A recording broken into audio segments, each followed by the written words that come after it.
اسی لیے حضرت ابو بکر صدیق رضی اللہ تعالیٰ عنہ نے وفات نبوی کے وقت فرمایا، جو محمد صلی اللہ علیہ وآلہ وسلم کی عبادت کرتا تھا وہ جان لے کہ محمد وفات پا چکے ہیں، اور جو اللہ کی عبادت کرتا ہے وہ زندہ ہے اور کبھی نہیں مرے گا۔ یہ جملہ بتاتا ہے کہ نبی کریم صلی اللہ علیہ وآلہ وسلم کو صحابہ نے اللہ کے قرب اور رضا کا مظہر مانا، اور اسی لیے ان کا ایمان مضبوط رہا۔ حضرت علی شیر خدا کا قول ہے کہ ہم نبی کو اللہ کی رضا کا آئینہ دیکھتے تھے۔ حضرت علی شیر خدا نے فرمایا، جب بھی ہم پر کوئی مصیبت آتی ہم نبی کریم صلی اللہ علیہ وآلہ وسلم کے چہرے کو دیکھ کر سکون پاتے، کیونکہ وہ ہمیں اللہ کی رضا کی نشانی لگتے تھے۔ یہ ان کے دل کی گواہی ہے کہ نبی کریم صلی اللہ علیہ وآلہ وسلم کے وجود میں اللہ کی رضا کا عکس دکھائی دیتا تھا۔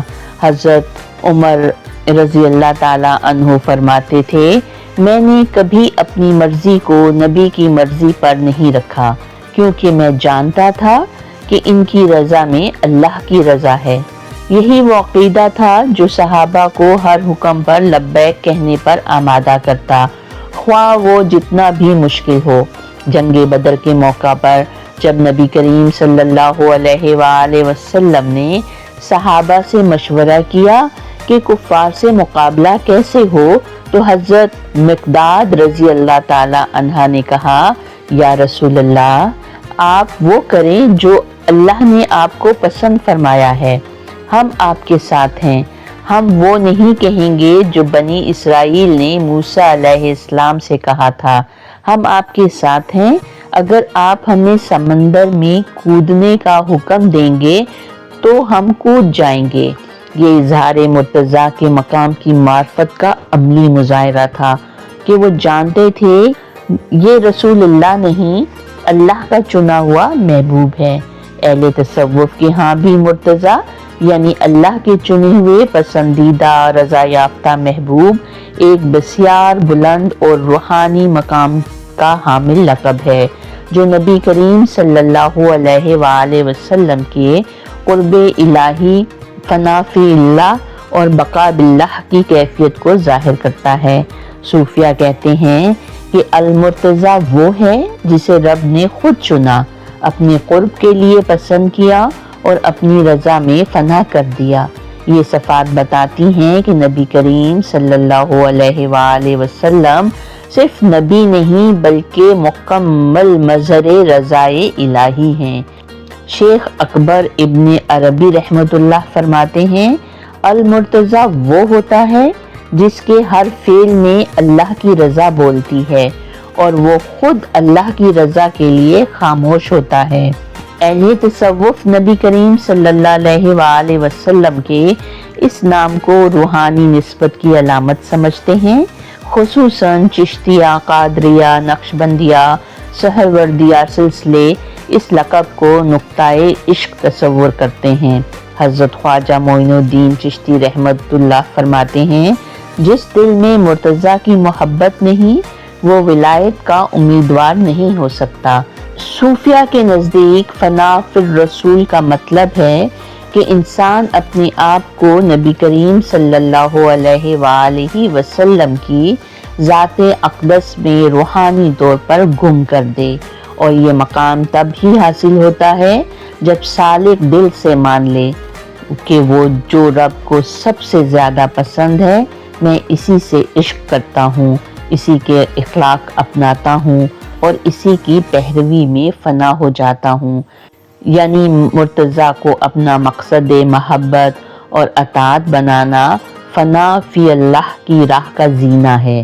قرآن کریم میں اگرچہ لفظ مرتضیٰ صراحتاً نہیں آیا، لیکن معنوی اور صفاتی طور پر مفسرین نے بہت سی آیات کی تفسیر میں اسے نبی کریم صلی اللہ علیہ وآلہ وسلم کے لیے استعمال کیا ہے۔ ارشاد ربانی ہے، اللہ ان سے راضی ہو گیا اور وہ اللہ سے راضی ہو گئے۔ مفسرین کہتے ہیں کہ یہ آیت نہ صرف صحابہ کے لیے ہے، بلکہ اول ترین اور اکمل ترین مظہر اس کی نبی کریم صلی اللہ علیہ وآلہ وسلم ہے۔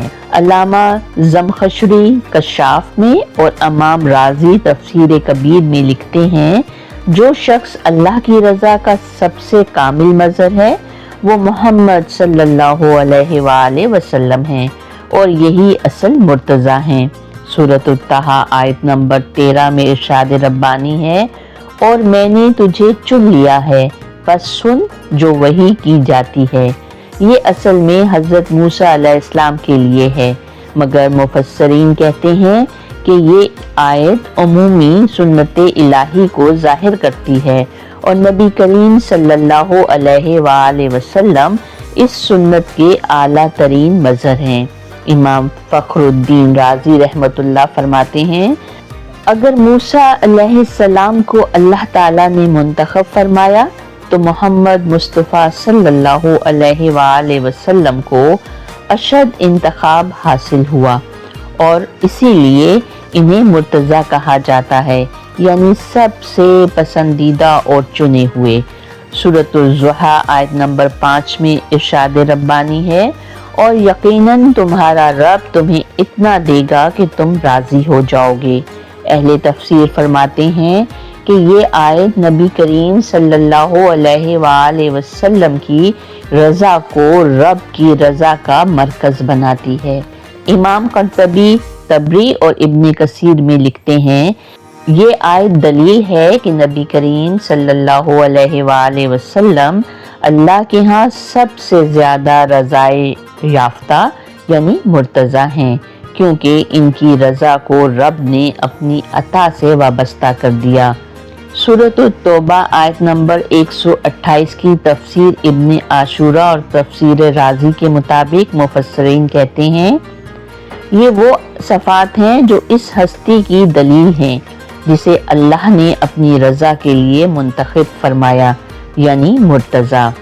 بہت سے مفسرین جیسے علامہ آلوسی رحمۃ اللہ علیہ روح المعانی میں لکھتے ہیں، انبیاء میں بھی ایک انتخاب کا درجہ ہوتا ہے، اور محمد صلی اللہ علیہ وآلہ وسلم صفوات الصفوات یعنی چنیدہ ترین منتخب ہیں، اسی لیے وہ مرتضیٰ ہیں۔ اللہ تعالیٰ سے دعا ہے کہ وہ ہم سب کو نبی کریم صلی اللہ علیہ وآلہ وسلم کی محبت، اتباع اور ان کی سیرت مرتضیٰ سے فیضیاب ہونے کی توفیق عطا فرمائے، آمین یا رب العالمین۔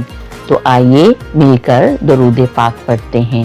بسم اللہ الرحمن الرحیم، اللہم صلی علی محمد وعلی آل محمد کما صلیت علی ابراہیم وعلی آل ابراہیم انک حمید مجید، اللہم بارک علی محمد وعلی آل محمد کما بارکت علی ابراہیم وعلی آل ابراہیم انک حمید مجید۔ صدق اللہ العظیم۔